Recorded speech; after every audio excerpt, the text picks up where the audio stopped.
बिस्मिल्लाहिर्रहमानिर्रहीम और अस्सलाम वालेकुम। 3 अक्टूबर और पाकिस्तान में जुमेरात की सुबह। आज अभी तक की अहम खबरें हैं और मेरा तज्जिया। सबसे पहले याद दहानी, सोशल मीडिया फायरवॉल को नाकाम बनाने के लिए इस चैनल को सब्सक्राइब कीजिए अगर अभी तक नहीं किया। व्लॉग देखने के बाद इसे लाइक कीजिए, इस पर कमेंट कीजिए। और अब आते हैं आज की खबरों की तरफ, लेकिन उससे पहले एक अहम मौजू आपके साथ मैंने डिस्कस करना है और वो ये है कि जस्टिस मंसूर अली शाह जो चीफ जस्टिस बनने जा रहे हैं 26 तारीख को गालिबन अक्टूबर की, आज पूरी कौम उनके साथ खड़ी है। वो वकला बरादरी हो, वो फेयर जर्नलिस्ट हो या आम आवाम हो, वो तमाम के तमाम समझते हैं कि 26 अक्टूबर से जस्टिस मंसूर अली शाह ही पाकिस्तान के चीफ जस्टिस होने चाहिए। और अगर काजी फायज ईसा को किसी सूरत भी एक्सटेंशन मिली या उनको आईनी अदालत का सरबराह बनाया गया तो कौम, वकला, जर्नलिस्ट, सिविल सोसाइटी कोई भी इसको आईनी नहीं मानेगी, ना मान रही है। लेकिन यहाँ कुछ अहम सवालात हैं। आज जिन हालात में जस्टिस मंसूर अली शाह साहब और सुप्रीम कोर्ट के दूसरे मुअज़्ज़ज़ तरीन जजेस पहुंचे हैं कि आज काजी साहब उनकी तहकीर कर रहे हैं। जस्टिस मुनीब अख्तर को आइन और कानून के खिलाफ जाकर कमेटी से निकाल दिया गया। जस्टिस मंसूर अली शाह कमेटी में नहीं बैठ रहे। काजी साहब, इतने इंसल्टिंग बिहेवियर है उनका कि वो इस चीज़ की परवाह नहीं कर रहे कि जस्टिस मंसूर अली शाह जो है वो कमेटी में बैठ रहे हैं कि नहीं। वो अपनी मर्जी के फैसले कर रहे हैं और मुसल्लत कर रहे हैं। क्या इस सब में काजी का ही कसूर है या कहीं ना कहीं जस्टिस मंसूर अली शाह साहब, पूरे पूरे एहतराम के साथ ये अर्ज़ करना चाहता हूँ कि कहीं ना कहीं जस्टिस मंसूर अली शाह साहब और दूसरे जजेस भी इसके ज़िम्मेदार हैं। आइए कुछ चीज़ें आपके सामने रखते हैं, फिर मैंने दूसरी खबरों की तरफ भी जाना है। पहली चीज़ तो ये कि जब काजी के ऊपर करप्शन का केस बना, जो इन्होंने 3 मुबैना तौर पर घर लिए हुए थे बरतानिया में, और जिस तरीके से इन्होंने उसके पैसे सब के सब पाकिस्तान से भेजे, और जब इनसे पूछा गया तो इन्होंने कहा कि ये तो बच्चों को ट्यूशन भेज रहे हैं, और बाद में कहा सुप्रीम कोर्ट में और दूसरी जगहों पर कि नहीं, ये तो बच्चों ने अपनी कमाई से ख़रीदे थे। मतलब ना वो सच था ना वो सच था। और काजी साहब किसी चीज़ का जवाब नहीं दे सके। अब आपको असद तूर और हसनात मलिक साहब से पता चलता है कि काजी साहब के वकला ने उनको बताया कि काजी ने उनको कहा, जो वकला काजी साहब का केस डिफेंड कर रहे थे, कि काजी ने उनको बताया कि मैं मेरिट पर तो जवाब नहीं दे सकता, मेरिट पे ऊपर तो हमारा डिफेंस मौजूद नहीं है अदालत में, तो उस वक्त के DGISI जनरल फैज़ हमीद को पढ़ जाओ, उसे कंट्रोवर्शियल कर दो ताकि हमारी जान छुट जाए। पाकिस्तान के आइन में वाज़े तौर पर लिखा हुआ है कि जो सुप्रीम जुडिशल काउंसिल की कार्रवाई होती है वो किसी पाकिस्तान की अदालत के अंदर चैलेंज नहीं की जा सकती, क्योंकि वो अदालत के ऊपर होती है। ऐसे तो अगर चीफ जस्टिस ऑफ पाकिस्तान या किसी के खिलाफ भी सुप्रीम जुडिशल काउंसिल के अंदर कार्रवाई जाए और अदालत उस पर स्टे ऑर्डर दे दे, तो फिर जज को कैसे आप जो है वो रेप्रीमांड करेंगे, निकालेंगे या सज़ा देंगे। तो इसलिए आइन ने वाज़े तौर पर यह लिखा हुआ है कि सुप्रीम जुडिशल काउंसिल की कार्रवाई जो है वो किसी अदालत में चैलेंज नहीं हो सकती। तो क्या जस्टिस मंसूर अली शाह साहब, जब काजी साहब को आइन के खिलाफ जाकर ये फेवर दी गई थी अदालत में, तो क्या सर आप बोले थे? नहीं सर, आप नहीं बोले थे। आप उन लोगों में शामिल हैं जिन्होंने इस करप्ट काजी को कौम के ऊपर मसल्लत किया, और आज ये आपको भी काट रहा है और कौम को भी काट रहा है। लेकिन आप सोचिए कि आप तो एक इंडिविजुअल हैं, आपका नुकसान तो जो होना है, लेकिन इस सारे गैर आइनी काम से अब सोचिए पूरी कौम का क्या नुकसान आना। आगे चलते हैं। यही नहीं, और भी जजेस हैं जिन्होंने इन्हें बचाया उस वक्त। ये clear cut, open and shut, जैसे शहबाज शरीफ या जरदारी, इसीलिए तो इनका उनके साथ क्रूरा मिलता है, इसीलिए तो ये उसी ट्राइब के हैं, क्योंकि ये भी उन्हीं की तरह के करप्ट हैं। और अगर इनको उस वक्त सज़ा दे दी जाती, मीन के इनको हटा दिया जाता, तो आज कौम इस फितने से, इस इंतशार से, इस चीफ शैतान से आज कौम बच जाती। तो आप क्या ज़िम्मेदार हैं कि नहीं? इस सवाल का जवाब सर आपने खुद देना। आगे चलते हैं। जस्टिस मज़ाहर अली अकबर नकवी, उनको इसी सुप्रीम कोर्ट में बेइज्जत करके निकाला गया। उनके ऊपर एक रेफरेंस डाला गया। वो वही सहूलत लेने के लिए सुप्रीम कोर्ट गए जो उससे पहले, आप याद कीजिए, काजी फायज ईसा को दी गई। सुप्रीम जुडिशल काउंसिल में केस था, सुप्रीम कोर्ट ने स्टे ऑर्डर किया, रोका, और उसके बाद उस केस को ख़त्म किया। वही सहूलत जस्टिस मज़ाहर अली अकबर नकवी को नहीं मिली। क्या आप उस वक्त उनके हक में बोले सर? नहीं, आप नहीं बोले। आप ना ही जस्टिस मंसूर अली शाह साहब बोले, ना ही बहुत सारे और लोग। उस टाइम सबको ये लग रहा था कि ये जो डेविल है, ये जो शैतान है, ये तो दूसरे पे हमला कर रहा है। इस वक्त तो किसी और की बहन बेटी, किसी और के जो बुनियादी हकूक हैं वो इस टाइम पामाल हो रहे हैं। मैं तो सामने नहीं हूं तो मैं क्यों बोलूं? मेरी जान की तो खलासी है तो हम चुप रहे। हालांकि मैं आपको यहां पर वाजे कर दूं कि मेरी जात के ऊपर मुझे कोई पसंद या नापसंद की बात नहीं है। मेरे पर टॉर्चर का, तशद्दुद का केस जब सुप्रीम कोर्ट ऑफ पाकिस्तान में गया तो जस्टिस मुज़ाहिर अली अकबर नकवी साहब ने मेरे वकील को डांटा। जी हां, मेरे वकील जब वहां पर पेश हुए सलमान साहब, तो उनको डांटा गया। और सलमान सफदर साहब की मैं बात कर रहा हूं, उनके साथ बहुत ही गैर, मैं ये कहूंगा कि अदालती तरीके से उनके साथ उस दिन वहां ट्रीट किया गया, बजाय इसके कि सबको नजर आ रहा था कि वो बदतरीन तशद्दुद और फस्तायत हुई। आपकी कोर्ट के जजेस उस कस्टोडियल टॉर्चर के खिलाफ खड़े होते, क्या कोई वहां से इवन जस्टिस मज़ाहर नकवी भी नहीं खड़े हुए थे। बाद में जब उनके साथ हुआ तो हम उनके साथ खड़े हुए और हम आगे भी उनके साथ खड़े होंगे जिसके साथ भी ज्यादती हो रही है। आगे चलेंगे। जस्टिस इजाजुल एहसन को इसी अदालत से सर बेइज्जत करके निकाला गया। शरीफ और नफ्स इंसान, कितना बेहतरीन उन्होंने अपना करियर अंजाम दिया, बिल्कुल थारो जेंटलमैन। उनको जब निकाला गया तो क्या आप सर बोले? आपने कोई डिसेंडिंग नोट लिखा? आपने कोई खत लिखा काजी को? आपने आवाज उठाई? आपने कहा कि ये गलत हो रहा है, इसको रोकें? उसके बाद justice Ayesha Malik, what a great dignified lady, lady जज I would say, what a dignified lady she is. बहुत ही कंपोज, बहुत ही आर्टिकुलेट, बहुत ही डिग्निफाइड। उनके ऊपर किस किस तरह के हमले नहीं हुए, कैरेक्टर असैसिनेशन से लेके बेंच के ऊपर बैठे हुए काजी साहब ने, उनको मैं किस जानवर की तरह कहूं कि वो पड़ जाते थे, मतलब कि बदतमीजी करते थे, उनको हश करने की कोशिश करते थे। अपने जो हमारे क्या पूरी दुनिया में जो एटिकेट्स हैं, जो एक खवातीन से बात करने का लिहाज है, उसमें से निकल कर वो एक सुप्रीम कोर्ट के जज होते हुए, चीफ जस्टिस होते हुए जो उनके साथ करते रहे, क्या कभी साथी जजों ने सोचा कि हम बेंच पर से उठ जाएं? खवातीन के साथ ये हमारा तरीका नहीं है बात करने का। और एक ही जज, अक्सर वो एक बैठी होती थी या मुसरत हलाली साहबा बैठी होती थी, वो फिर बीमार हो गई। जो हालात बने, मेरा ख्याल उनसे एक आध गलत फैसला करवाया, जितनी उन पर सख्त तनकीद हुई, उन्होंने सोचा कि अब बीमार होकर साइड पे हो जाओ, तो वो अवेलेबल ही नहीं है। तो ये जो जस्टिस आयशा मलिक साहबा के साथ होता रहा बेंच पर, बेंच से अलग, कैरेक्टर असैसिनेशन, सब कुछ, क्या कभी साथी जजेस ने कोई खत लिखा, कोई तौहीन अदालत की कार्रवाई शुरू की, काजी साहब को हश कहा, शटअप कहा? आप लोगों ने इनअप्रोप्रिएट बिहेवियर कह के बेंच से उठ के जाना पसंद किया? नहीं, सब ने ठंड प्रोग्राम रखा। यह सब पूरी कौम देखती रही और यह सुप्रीम कोर्ट में चलता रहा सर। आगे चलते, इस्लामाबाद के 6 जजेस खत लिखते हैं सर, खत लिखते हैं, 1 साल तक भटकते रहते हैं, खामोश रहते हैं, आप लोगों से मुलाकात करके आप लोगों की तरफ देखते हैं, जस्टिस बंदयाल की तरफ देखते हैं। वो अपनी शराफत ओढ़ के, शराफत की बड़ी सारी चादर ओढ़ कर बैठे हुए थे और उनको भी ये था कि मुझे ठंड नहीं लग रही, मेरे ऊपर चादर है, मुझे गर्मैश है, और किसी को लग रही है तो वो जाने, उसका काम जाने। इसी काजी को मिले, सबको मिले, लेकिन कोई उनके लिए नहीं बोला। साल के बाद जब वो खत पब्लिक हो गया, वही चीज उन्होंने पब्लिक करके जुडिशल काउंसिल को लिख दी। आप उस वक्त भी सर सुप्रीम कोर्ट में थे, सवाए जस्टिस अतर मिनला के, जिसका क्रेडिट बनता है उसको देना पड़ेगा। और क्या कोई जज उनके लिए बोला सर? किसी ने खत लिखा? किसी ने आवाज उठाई? क्या सिर्फ जस्टिस अतर मिनला का ज़मीर था? क्या सिर्फ उनको नजर आ रहा था कि उनके बेडरूम के अंदर, जहां पर वो और उनकी बीवी सोते हैं, जजेस लाहौर इस्लामाबाद हाई कोर्ट के, वहां पर कैमरे लगाए गए उन्हें ब्लैकमेल करने के लिए? क्या सिर्फ ये जस्टिस अतर मिनला साहब को नजर आ रहा था कि जस्टिस जहांगीरी साहब के गालिबन वालिद साहब को जो है वो अगवा करके कोयटा से यहां लाया गया था? क्या ये सिर्फ उनको नजर आ रहा था कि उनके रिश्तेदारों को उठा के टॉर्चर किया जाता है, करंट लगाया जाता है?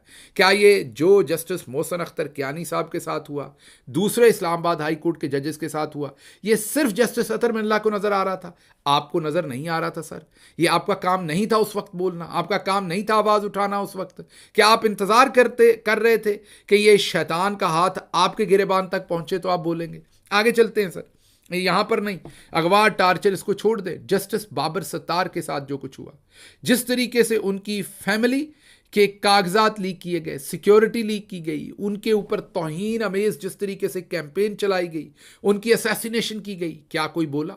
जिस तरीके से जस्टिस जहांगीरी की डिग्री जाली करार दे दी गई 30-35 साल के बाद। क्या कोई सुप्रीम कोर्ट में से बोला? क्या सुप्रीम जुडिशियल काउंसिल ने इस पर एक्शन लिया? क्या आपने खत लिखा कि इस बकवास को रोका जाए? क्या आपके साथी जजेस ने खत लिखा कि ये क्या बकवास हो रही है, इसको रोका जाए, ये तौहीन हो रही है? फिर सर एक प्रेस कॉन्फ्रेंस होती है, जजेस की पगड़ियों से फुटबॉल खेलेंगे, जस्टिस अतर मिल्ला और दूसरों को खुली धमकियां देता है फैसल वोडा और दूसरे लोग बैठकर। 3 जगहों से प्रेस कॉन्फ्रेंस करवाई जाती है, इस्लामाबाद से फैसल वोडा से, वहां से आपको पता होगा फॉर्मर जो मेयर थे उनसे, मुस्तफ़ा कमाल से, और लाहौर से ओन चौधरी से। आपको वाजे पता था पाकिस्तान की इंटेलिजेंस एजेंसीज करवा रही हैं, जजेस की पगड़ियों मतलब खोपड़ियों से फुटबॉल खेलने की बात हो रही है। क्या आप बोले सर आपने को खत लिखा? क्या आपने तौहीन अदालत की कार्रवाई शुरू करने के लिए जस्टिस काजी फायजा को कहा कि लार्जर बेंच बनाएं? उन्होंने मर्जी से बेंच बनाया, और बेंच इसलिए बनाया कि कोई और कार्रवाई ना कर ले, किसी और केस में कोई कार्रवाई ना शुरू कर दे। उन्होंने मर्जी से बेंच बनाया क्योंकि उन्होंने फैसल वोडा और अपने तमाम हवारियों को बचाना था, और उसके बाद उन्होंने सब झाड़ कर साइड पे हो गए और आप सब खामोश रहे उन बयानात के बाद भी जब आपकी पगड़ियां उछालने की बात होती रही। यहां पर सर लोगों की घर की औरतें, लोगों की नहीं, जजेस की घर की औरतों के बारे में ये जो लफाफा साफी है, ये कैंपेन चलाते रहे और दूसरे लोग, क्या आपने कभी उसकी मजम्मत की या किसी और साथी जज ने की? आगे चलते हैं सर। जज अब्बास, याद कीजिए, उन्होंने 9 मई के केसेस पर मेरिट पर फैसला देने का फैसला किया, तो उनके साथ क्या हुआ? उनको पहले मिलने की कोशिश की गई, उन्होंने इनकार किया, तो बहावलपुर में जाके उनके घर का गैस का मीटर तोड़ दिया गया, आग लगा दी गई, उनको जाली बिजली के बिल भेजे गए, उनको हरासा किया गया, फिर भी नहीं माने तो सरगोदा में मौजूद उनकी अदालत के ट्रांसफार्मर में फायरिंग करके उसको उड़ा दिया, अदालत पर फायरिंग की, अदालत में आखिर पर जज को जाके अगवा कर लिया, अदालत को लॉक कर दिया। उसके बावजूद जज डटा रहा, उसने फैसला किया, तो उस फैसले के बाद उसके रीडर को रात में उठा के उससे झूठा फैसला करवाने की कोशिश की। क्या आपने सर कोई खत लिखा? आपने बताया कि ये बुनियादी इंसानी हकूक की खिलाफ वर्जी हो रही है। मैं सिर्फ जजेस की बात कर रहा हूं सर, अपनी बात नहीं कर रहा, ये सब जजेस की बात हो रही है। फिर उन्होंने खत लिखा, खत लिखा तो गलती हो गई, जसारत कर बैठे जस्टिस शहजाद मलिक, और उन्होंने उस खत के ऊपर इंक्वायरी शुरू कर दी, जज के साथ खड़े होने का फैसला किया, और उसके बाद उन्हीं जस्टिस शहजाद मलिक के साथ क्या किया गया सर, याद है आपको? आज वो सुप्रीम कोर्ट ऑफ पाकिस्तान के जज हैं, उनकी बेटी के खिलाफ को पुराना केस खोल दिया गया, उन्हें नुक्कर में लगा दिया गया, उन्हें किसी बेंच में शामिल नहीं किया जाता। कसूर उनका क्या है कि उन्होंने 4 जजेस जिनको नून लीग नहीं चाहती थी, ईमानदार जजेस, उनको बदलने से इनकार किया इलेक्शन कमीशन के प्रेशर पर। क्या आप उनके साथ खड़े हुए सर? क्या आपने किसी किस्म का कोई खत लिखा? वो आज भी सुप्रीम कोर्ट ऑफ पाकिस्तान में है, वो भी आप ही की तरह के एक मोअज़्ज़ज़ जज हैं, कोई उनके लिए नहीं बोला, वो सच की आवाज़ के ऊपर कुर्बान हो गए। हालांकि उनका माजी में रिलेशनशिप नून लीग के साथ रहा, लेकिन कोई बोला नहीं बोला सर। आगे चलते हैं, यही नहीं, इस्लामाबाद के सेशन जज इकराम रबानी, उनके साथ क्या हुआ आप सबको पता है। अगर इक्का दुक्का 2 3 4 दफ़ा बोले अहम मौकों के ऊपर, तो सिर्फ जस्टिस अतर मिल्ला ने जसारत की, बाकी सब लोग क्यों ठंडे हुए पड़े थे सर? आगे चलते हैं सर। जस्टिस अमीनुद्दीन साहब आज जो बैठे हुए हैं सुप्रीम कोर्ट में, आज जो दस्तखती जज हैं, जिनको आज माजरत के साथ जो काजमी साहब हैं, जिन्होंने कल काजी साहब को फ्रॉड ईसा कहा है अदालत के अंदर, और उनको निकाल दिया गया फिर पुलिस की मदद से, लेकिन यही काजी साहब जुर्रत नहीं कर सके जब मौलवी हजरात आए थे और उन्होंने इनको गालियां तक दी इसी काजी फायज ईसा को, और इनके मुंह से थूके निकल रही थी और पांव पड़ रहे थे उलमा साहबान के, और तब तो इन्होंने पुलिस नहीं बुलाई, लेकिन आज एक सीनियर सुप्रीम कोर्ट के वकील को अदालत से इन्होंने निकलवा दिया पुलिस के थ्रू। कोई नहीं बोला सर, आज भी कोई नहीं बोल रहा, आज भी खामोश है सारे। आगे चलते हैं। जस्टिस अमीनुद्दीन साहब शायद 5वें या 6ठे नंबर पर थे लाहौर हाई कोर्ट में, मेरिट पर नहीं थे। इनको उठा के ऊपर ले जाया गया, कोई बोला सर? नहीं बोला। जब आप मेरिट के खिलाफ लोगों को लेकर जाएंगे तो फिर यही होगा। एक बहुत ही करीबी दोस्त जस्टिस अमीनुद्दीन साहब के, जिन्होंने इनके साथ इकट्ठे काम किया हुआ है, उन्होंने मुझे खुद फोन करके बताया कि मलिक परवेज जो नून लीग के हैं, मलिक परवेज फैमिली, मलिक कयूम जो साबिक आपको पता है अटॉर्नी जनरल भी रहे और उससे पहले जज भी रहे हैं, अल्लाह गरीक रहमत करे, उनके दर्जात बुलंद करे, मलिक परवेज और मलिक कयूम साहब की मिन्नतें करके उनकी फैमिली के थ्रू ये असिस्टेंट अटॉर्नी जनरल ये बने पंजाब में। तो क्या ये इनका माजी आपको नहीं पता था? क्या इनके ऊपर जब इनको जज बनाया गया तो किसी ने आवाज़ उठाई, किसी ने कहा कि ये मेरिट के खिलाफ है, ये आकर क्या कुछ नहीं करेंगे? तो आज अगर ये और इन्हीं को जो काजमी साहब हैं, उन्होंने इन्हीं को, जस्टिस अमीनुद्दीन साहब को और जस्टिस नईम अफगान को टट्टू जज कहा है सर। ये उन्होंने टीवी इंटरव्यू दिया है जिसमें उन्होंने कहा कि ये टट्टू जज हैं, ये दस्तखती जज हैं। अगर ये मुस्तफ़ैन काज़मी बोल सकते हैं तो सर क्या जजेस नहीं बोल सकते थे? वो नहीं खड़े हो सकते थे? आगे चलते हैं सर। बराह रास्त कवरेज रोक दी गई। इमरान खान साहब जब आए, उनकी बराह रास्त कवरेज नहीं होने दी, हालांकि उसी मुकदमे की पहले बराह रास्त कवरेज हो रही थी। क्या सर आप बोले? जस्टिस अतर मिल्ला बोले, वो बोले, उनका क्रेडिट बनता है, लेकिन आप बोले सर? आपके साथ दूसरे जजेस बोले? आप अपनी बार खामोश रहे सर। आगे चलते हैं, यहीं पर नहीं खत्म हुआ। 9 अप्रैल को सर, जिस तरीके से हमारी हुकूमत गिराई जा रही थी, उससे पहले जब डिप्टी स्पीकर ने रूलिंग दी तो इसी सुप्रीम कोर्ट के दरवाजे रात को खुले। मैं खुद गया था उस टाइम, मैं मुकदमे में हाजिर था। इस तरीके से सुप्रीम कोर्ट हॉस्टाइल हुई थी सर हमारे खिलाफ। हमें बताया गया, हालांकि आइन वाज़े है कि स्पीकर के काम में सुप्रीम कोर्ट नहीं जा सकती, लेकिन आपने क्या किया? आपने हाथ पांव इमरान खान के बांध के इनके सामने फेंका। इमरान खान क्या कर रहा था? असेंबली तोड़ दी, इलेक्शन में जा रहा था। इलेक्शन होते अवाम फैसला करती, साइफर लाने वालों को वोट करना है या साइफर एक्सपोज करने वालों को वोट करना है अवाम ने।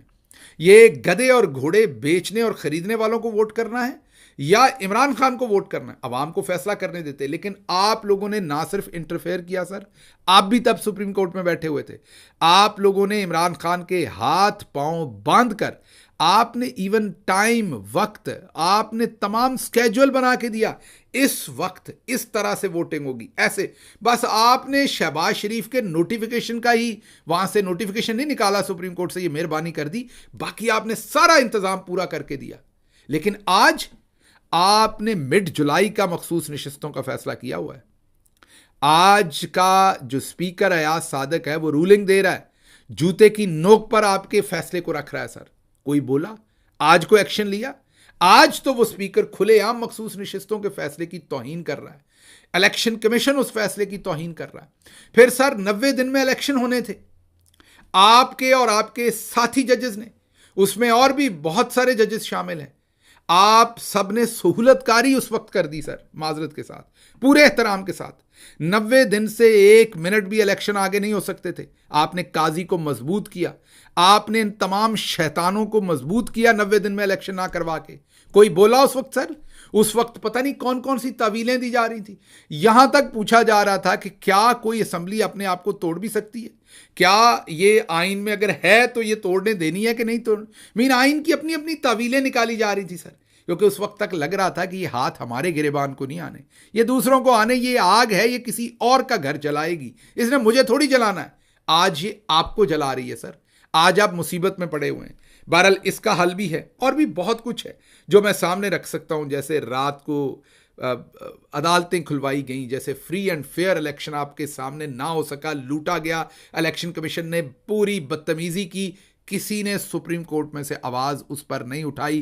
तहरीक इंसाफ के साथ जो जुल्म हुआ, औरतें जो हैं वो जिस तरीके से जेलों में सड़ती रहीं, मिलिट्री ट्रायल्स के अंदर 105 फैमिलीज भुगत रहीं आपके फैसले के बावजूद। एक वही जो जजेस जिनको आज नौकरियां दी गई हैं, जस्टिस तारिक और जस्टिस मियां खेल साहब, जो इस उम्र में इंसान जब रिटायर्ड हो जाता है तो वेस्ट में इन ओहदों पर रिटायर्ड होने वाले लोग अपनी नेशन को सर्व करते हैं, वो वापस लेक्चर देते हैं यूनिवर्सिटी में, वो भी वॉलंटियर, वो भी वॉलंटियर करते हैं, वो वापस पे बैक करते हैं सोसाइटी को। और ये देखें, ये 2 जजेस हैं जो पहली तनख्वाह भी ले रहे हैं, मीन पेंशन भी ले रहे हैं और आज तनख्वाह भी ले रहे हैं। ये पूरी इंप्यूनिटी के साथ ये कर रहे हैं। इनको इतना ख्याल नहीं आ रहा कि गरीब कौम से 2-2 दफा गोश्त नोच रहे हैं और उसके साथ सहूलतकारी भी कर रहे हैं। टट्टू जज भी बने हुए हैं। मैं नहीं कह रहा, ये सीनियर वकील सुप्रीम कोर्ट कह रहे हैं ऐसे जजेस को सर, इनको बिठा दिया गया, आप बोले इनके ऊपर। जाहिर है आपने वोट किया था उस टाइम, मैं ये एग्री करता हूं, लेकिन जब ये अदालत के अंदर पहले बैठे हुए थे और जो कुछ करते रहे, जैसे मिलिट्री कोर्ट्स के फैसलों को इन्होंने पामाल किया, आप बोले आपने ज़मीर के मुताबिक आपने इकट्ठे होकर फैसला किया। अब क्या करना है सर? अब कौम आज भी आपके साथ खड़ी है, कौम को पता है कि आपके साथ ज्यादती हो रही है। ये आपको सब कुछ बताना किसी सूरत भी आपकी शान में तौहीन करने की, गुस्ताखी करने की जसारत नहीं है। ये आपको एहसास दिलाना है कि आपको बोलना चाहिए था अपने ज़मीर पर, आप नहीं बोले। आपके साथी जजेस को बोलना चाहिए था, नहीं बोले। आपने इकट्ठे होके रिजॉल्व शो नहीं किया और ये अब शैतानियत आप तक पहुंच गई है। अभी भी सेनेटर अली जफ़र साहब ने माजी का जो प्रेसिडेंट है वो आपको बताया है, आप आइन के मुताबिक अलग अदालत लगाकर इसी चीफ जस्टिस को फारिग कर सकते हैं। अगर आपने हिम्मत ना की तो एक एक करके ये शैतान आप सबको निगल जाएगा। आप सबको इसी अदालत से जस्टिस इजाजुल एहसन और जस्टिस मुज़ाहर अली अकबर नकवी की तरह यहाँ से फारिग किया जाएगा। आपने फैसला करना है कि आपने अब अपने लिए, हमारे लिए तो चलें आप ना खड़े हो सके, आपने अपने लिए खड़े होना है या एक एक करके आपने इस हैवान का निशाना बनना है। मुझे यहाँ से इजाज़त दीजिए। अल्लाह आपका हामी और नासिर हो। पाकिस्तान जिंदाबाद।